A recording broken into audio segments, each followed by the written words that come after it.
स्वागत है आपका हमारे चैनल ऑक्सफोर्ड स्टडी सेंटर में। आइए इस वीडियो में मैं आपको क्लास 10 के इतिहास का ऐसे ऑब्जेक्टिव सवाल बताएंगे जो हमेशा मैट्रिक के इम्तिहान में पूछे जाते हैं। तो सबसे पहला सवाल देखिए। तो सबसे पहला सवाल है कि ब्रेस्ट-लिटोव्स्क की संधि किन देशों के बीच हुई। ऑप्शन ए है रूस और इटली, बी है रूस और फ्रांस, सी है रूस और इंग्लैंड और डी है रूस और जर्मनी। तो ब्रेस्ट-लिटोव्स्क की संधि रूस और जर्मनी के बीच हुई थी। तो देखिए रूस और जर्मनी ऑप्शन डी में है, तो इसका डी नंबर सही हो जाएगा। फिर अगला सवाल देखिए। फिर अगला सवाल है 2 नंबर कि गदर पार्टी की स्थापना किसने और कब की। ऑप्शन ए है गुरदयाल सिंह 1916 ईस्वी, और बी है चंद्रशेखर आज़ाद 1920 ईस्वी, सी है लाला हरदयाल 1913 ईस्वी, और डी है सोहन सिंह भाखना 1918 ईस्वी। तो गदर पार्टी की स्थापना लाला हरदयाल ने की थी 1913 ईस्वी में। तो देखिए सी नंबर में है लाला हरदयाल, तो सी नंबर सही हो जाएगा, लाला हरदयाल 1913 ईस्वी। फिर अगला सवाल देखिए। अगला सवाल है यहाँ 3 नंबर कि लखनऊ समझौता किस वर्ष हुआ। ऑप्शन ए है 1916 ईस्वी, बी है 1918 ईस्वी, सी है 1920 ईस्वी और डी है 1922 ईस्वी। तो लखनऊ समझौता 1916 ईस्वी में हुआ था। तो देखिए ऑप्शन ए में है 1916 ईस्वी, तो ऑप्शन ए इसका सही हो जाएगा 1916 ईस्वी। फिर अगला सवाल देखिए। तो 4 नंबर सवाल है कि रंपा विद्रोह कब हुआ। ऑप्शन ए है 1916 ईस्वी, बी है 1917 ईस्वी, सी है 1918 ईस्वी और डी है 1919 ईस्वी। तो रंपा विद्रोह जो हुआ था, तो रंपा विद्रोह 1916 ईस्वी में हुआ था। तो इसका ऑप्शन ए हो जाएगा 1916 ईस्वी। फिर अगला सवाल देखिए। फिर यहाँ 5 नंबर सवाल है कि जालियांवाला बाग हत्याकांड किस तिथि को हुआ। तो ऑप्शन ए है 13 अप्रैल 1919 ईस्वी, बी है 14 अप्रैल 1919 ईस्वी, सी है 15 अप्रैल 1919 ईस्वी और डी है 16 अप्रैल 1919 ईस्वी। तो जालियांवाला बाग हत्याकांड 13 अप्रैल 1919 ईस्वी में हुआ था। तो ऑप्शन ए इसका सही हो जाएगा 13 अप्रैल 1919 ईस्वी। फिर अगला सवाल देखिए। अगला सवाल है यहाँ 6 नंबर कि सविनय अवज्ञा आंदोलन कब और किस यात्रा से शुरू हुआ। ऑप्शन ए है 1920 ईस्वी भुज यात्रा, ऑप्शन बी है 1930 ईस्वी अहमदाबाद यात्रा, ऑप्शन सी है 1930 ईस्वी दांडी यात्रा और डी है 1930 ईस्वी रंपा यात्रा। तो सविनय अवज्ञा आंदोलन 1930 ईस्वी में दांडी यात्रा से शुरू हुआ था। तो इसका ऑप्शन सी सही हो जाएगा, दांडी यात्रा। फिर अगला सवाल देखिए। फिर अगला सवाल है यहाँ ये 7 नंबर है कि वल्लभ भाई पटेल को सरदार की उपाधि किस किसान आंदोलन के दौरान दी गई। ऑप्शन ए है बारदोली किसान आंदोलन, बी है अहमदाबाद किसान आंदोलन, सी है खेरा किसान आंदोलन और डी है चंपारण किसान आंदोलन। तो वल्लभ भाई पटेल को सरदार की उपाधि जो मिली थी तो वह बारदोली किसान आंदोलन से मिली थी। तो ऑप्शन ए इसका सही हो जाएगा, बारदोली किसान आंदोलन। फिर अगला सवाल देखिए। फिर अगला सवाल है यहाँ 8 नंबर कि पूर्ण स्वराज की मांग का प्रस्ताव कांग्रेस के किस वार्षिक अधिवेशन में पारित हुआ। ऑप्शन ए है 1929 ईस्वी लाहौर, बी है 1931 ईस्वी कराची, सी है 1933 ईस्वी कोलकाता और डी है 1937 ईस्वी बेलगांव। तो पूर्ण स्वराज की मांग का प्रस्ताव कांग्रेस के लाहौर अधिवेशन 1929 में हुआ था पास। तो ऑप्शन ए में है 1929 ईस्वी लाहौर अधिवेशन। तो ऑप्शन ए इसका सही हो जाएगा, लाहौर अधिवेशन 1929 ईस्वी। फिर अगला सवाल देखिए। यहाँ अगला सवाल है, यह 9 नंबर है कि भारत में खिलाफत आंदोलन कब और किस देश के शासक के समर्थन में हुआ था। तो ऑप्शन ए है 1920 ईस्वी तुर्की के, ऑप्शन बी है 1920 ईस्वी अरब के, और सी है 1920 ईस्वी फ्रांस के, और डी है 1920 ईस्वी जर्मनी के। तो भारत में जो खिलाफत आंदोलन हुआ था तो तुर्की के समर्थन में हुआ था 1920 ईस्वी में। तो ऑप्शन ए है 1920 ईस्वी तुर्की के समर्थन में। फिर अगला सवाल देखिए, फिर अगला सवाल है यह 10 नंबर की असहयोग आंदोलन का प्रस्ताव कांग्रेस के किस अधिवेशन में पारित हुआ। ऑप्शन ए है सितंबर 1920 ईस्वी कोलकाता, बी है अक्टूबर 1920 ईस्वी अहमदाबाद, सी है नवंबर 1920 ईस्वी फैजपुर, और डी है दिसंबर 1920 ईस्वी नागपुर। तो असहयोग आंदोलन का प्रस्ताव जो पास हुआ था तो 1920 ईस्वी में कलकत्ता में हुआ था। तो देखिए सितंबर 1920 ईस्वी कलकत्ता हो जाएगा, ये ऑप्शन ए सितंबर 1920 ईस्वी कोलकाता। फिर अगला सवाल देखिए, फिर अगला यहाँ एक 11 नंबर सवाल है कि राष्ट्रीय स्वयंसेवक संघ की स्थापना कब और किसने की। तो ऑप्शन ए है 1923 ईस्वी में गुरु गोवलकर, और बी में है 1925 ईस्वी में केबी हेडगेवार, और सी में है 1926 ईस्वी में चित्तरंजन दास, और डी में है 1928 ईस्वी में लालचंद। तो राष्ट्रीय स्वयंसेवक संघ की स्थापना जो किए थे तो केबी हेडगेवार ने किए थे 1925 ईस्वी में। तो केबी हेडगेवार 1925 ईस्वी, देखिए यहाँ पे है बी नंबर पे, तो बी नंबर सही हो जाएगा 1925 ईस्वी केबी हेडगेवार। फिर अगला सवाल देखिए, फिर ये 12 नंबर सवाल है कि विश्वव्यापी आर्थिक संकट किस वर्ष आरंभ हुआ था। तो ऑप्शन ए है 1914 ईस्वी, बी है 1922 ईस्वी, सी है 1929 ईस्वी, और डी है 1927 ईस्वी। तो विश्वव्यापी आर्थिक संकट 1929 ईस्वी में हुआ था। तो 1929 ईस्वी सी नंबर में है, तो इसका सी नंबर सही हो जाएगा 1929 ईस्वी।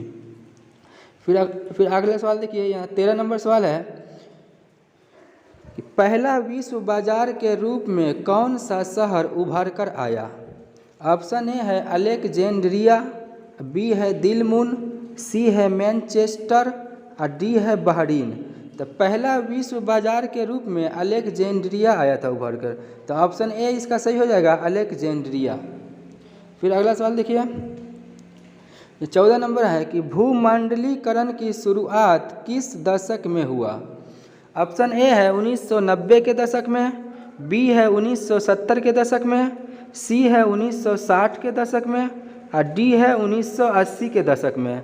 तो भूमंडलीकरण की शुरुआत 1990 के दशक में शुरू हुआ था। तो 1990 कहाँ है, देखिए ऑप्शन ए में, तो ऑप्शन ए इसका सही हो जाएगा 1990 के दशक में। तो फिर 15 नंबर सवाल देखिए, फिर 15 नंबर सवाल है कि प्राचीन काल में किस स्थल मार्ग से एशिया और यूरोप का व्यापार होता था। ऑप्शन ए है सूती मार्ग, बी है रेशम मार्ग, सी है उत्तरा पथ, और डी है दक्षिणी पथ। तो प्राचीन काल में जो एशिया और यूरोप का व्यापार होता था तो वो रेशम मार्ग से होता था। तो रेशम मार्ग बी नंबर पे है, तो इसका बी नंबर सही हो जाएगा रेशम मार्ग। फिर अगला सवाल देखिए, यहाँ 16 नंबर सवाल है। देखिए यह 16 नंबर सवाल है कि गिरमिटिया मजदूर बिहार के किस क्षेत्र से भेजे जाते थे। तो ऑप्शन ए है पूर्वी क्षेत्र, बी है पश्चिमी क्षेत्र, और सी है उत्तरी क्षेत्र, और डी है दक्षिणी क्षेत्र।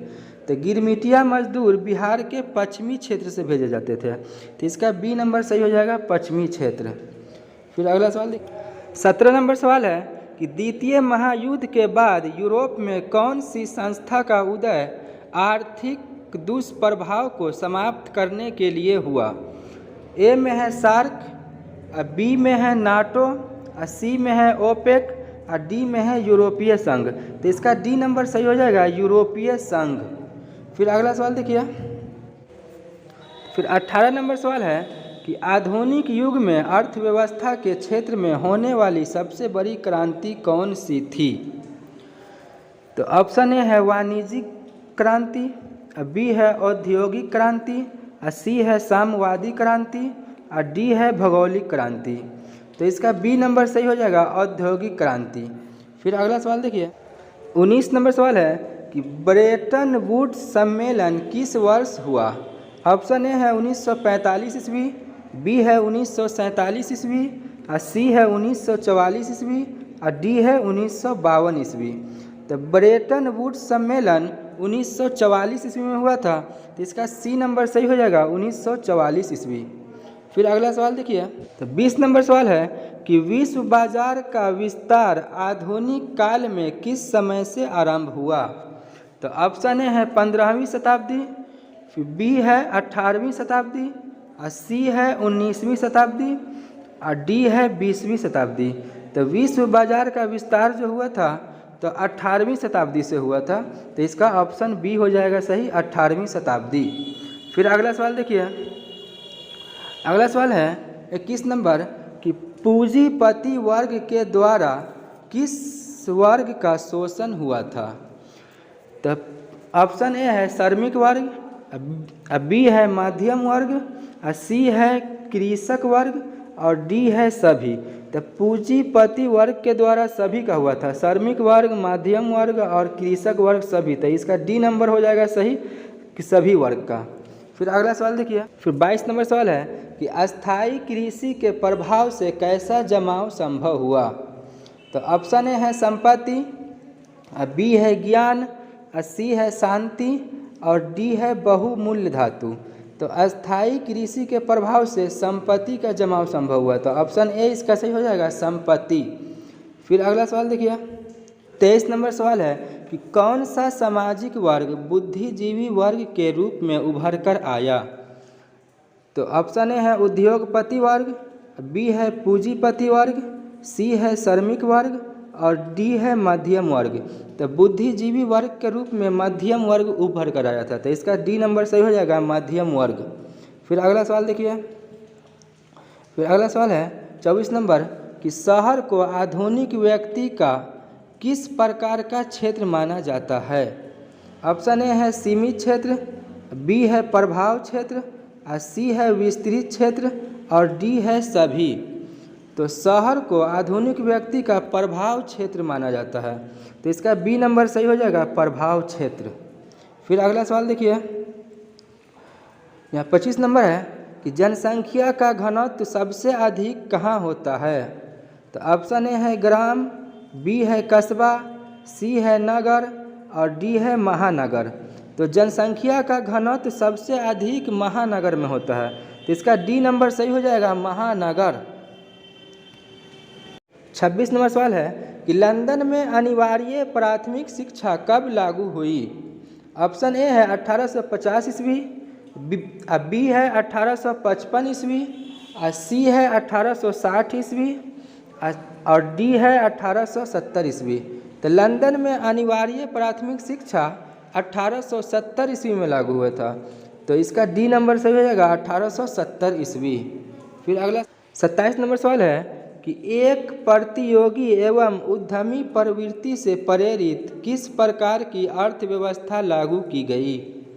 ऑप्शन ए है जीवन निर्वाह अर्थव्यवस्था, बी है मुद्रा प्रधान अर्थव्यवस्था, सी है शिथिल अर्थव्यवस्था, और डी है सभी। तो इसका बी नंबर सही हो जाएगा मुद्रा प्रधान अर्थव्यवस्था। फिर अगला सवाल देखिए, इस नंबर सवाल है कि समांती व्यवस्था से हटकर किस प्रकार की शहरी व्यवस्था की प्रवृत्ति बढ़ी। ऑप्शन ए है प्रगतिशील प्रवृत्ति, बी है आक्रामक प्रवृत्ति, सी है रूढ़िवादी प्रवृत्ति, और डी है शोषणकारी प्रवृत्ति। तो समांती व्यवस्था से हटकर प्रगतिशील प्रवृत्ति बढ़ी, तो इसका ऑप्शन ए सही हो जाएगा प्रगतिशील प्रवृत्ति। फिर अगला सवाल देखिए, 29 नंबर सवाल है कि आधुनिक काल में औद्योगिकरण ने किसके स्वरूप को गहन रूप से प्रभावित किया। ऑप्शन ए है ग्रामीणकरण, बी है शहरीकरण, सी है कस्बों, और डी है बंदरगाहों।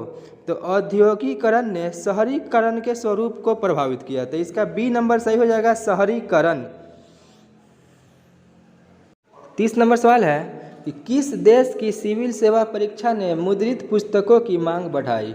ऑप्शन ए है मिस्र, बी है भारत, सी है चीन, और डी है जापान। तो चीन की सिविल सेवा परीक्षा ने मुद्रित पुस्तकों की मांग बढ़ाई, तो इसका सी नंबर सही हो जाएगा चीन। फिर अगला सवाल देखिए, 31 नंबर सवाल है कि गुटेनबर्ग ने सर्वप्रथम किस पुस्तक की छपाई की।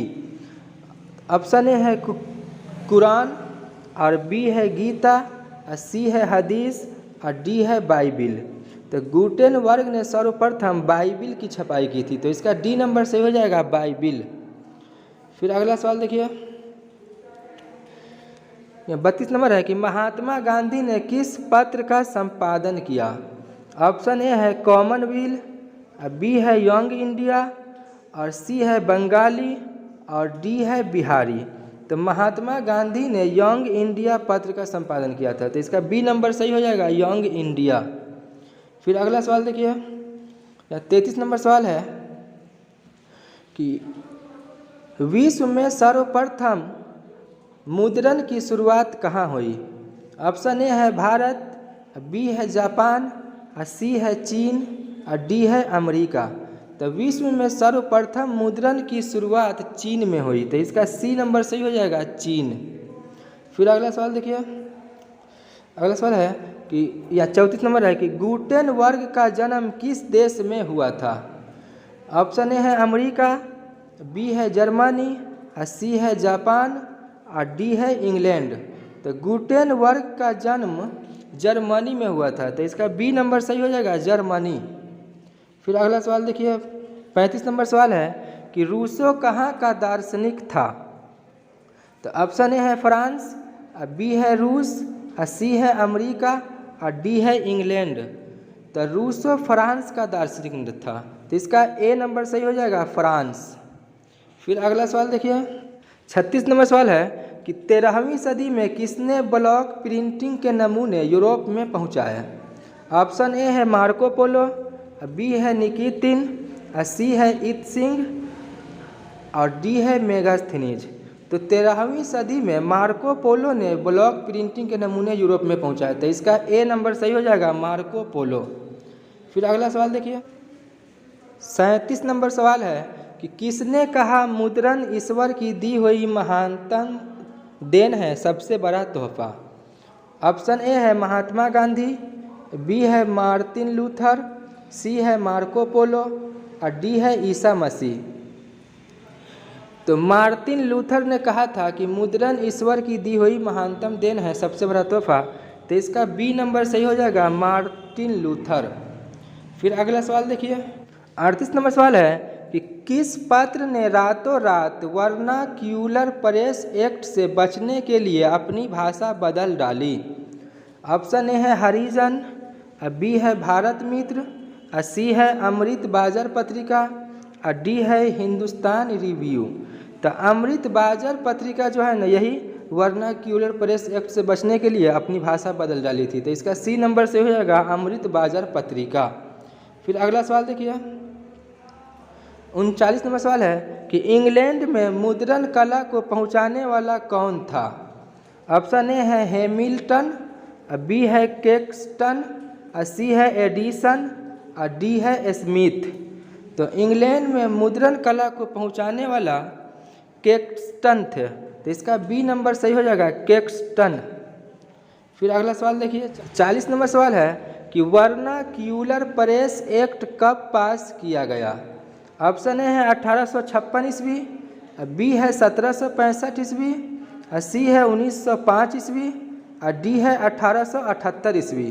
तो वर्नाक्यूलर प्रेस एक्ट 1878 ईस्वी में पास हुआ था, तो इसका डी नंबर सही हो जाएगा 1878 ईस्वी।